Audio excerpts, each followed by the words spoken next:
Hi, have a nice lunch.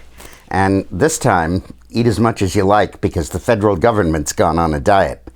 With the debt limit deal, it looks like is going to pass. It passed last night in the House and probably will glide through the Senate pretty easily today, and Obama's going to sign it. Make no mistake about it, this was a huge victory for the Republican Party and the Tea Party, more the Tea Party. Unlike the continuing resolution, where Boehner just folded and gave away the store to Obama, here, largely, I think, because of the outrage that kindled, he held firm. And he accomplished three huge things. First of all, at least $1 trillion in spending cuts over the next decade, and a chance to fight for a second that this commission is supposed to do. Secondly, no tax increases.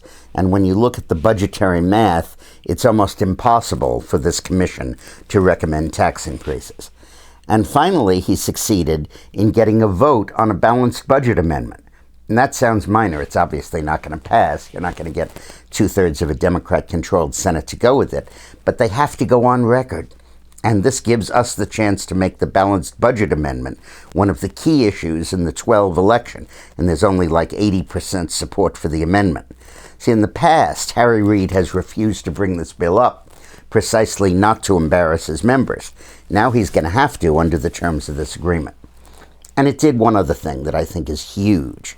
I think it effectively put a nail in Barack Obama's re-election coffin. I think it made it very, very difficult for Obama to get reelected. I was looking at the stats the other day.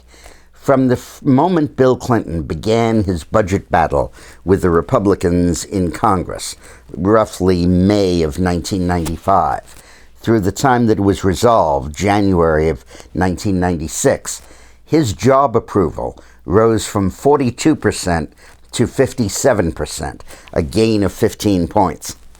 Now, from the moment this fight began over the debt limit, roughly in May of this year, to now, Obama's favorability has dropped from 55 down to 40. The same 15 points, just Clinton went up and Obama went down. And the reason is that people saw Obama at his worst. They saw him trying to squeeze out every dollar of tax increases he could. They saw him resisting stubbornly any kind of curbs on spending.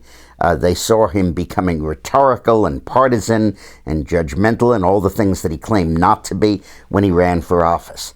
And they really saw also a very weak president who caved in, was unable to stand up for anything. I mean, the idiocy that 2 weeks ago he torpedoed a budget deal because it didn't contain taxes, and now he's signing a budget deal that doesn't contain taxes. I mean, he just absolutely used this to demonstrate what an incompetent he is as president. The opposite of how Clinton played it. Clinton looked strong and decisive and a good leader when he's faced down the Republicans in Congress. So this is a huge win. Now, there are things we didn't accomplish, of course. We didn't curb entitlements yet, although I think we're going to do some of that in round two. There still is a lot of spending left to cut.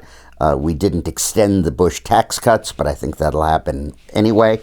But boy, what a victory and what a tribute to the Tea Party, because they have changed the terms of the debate in Washington. It's no longer how much can we spend, it's how much can we cut. And they deserve tremendous praise for that. So if you're from the Tea Party or an active Republican, pat yourself on the back. This one was a job well done.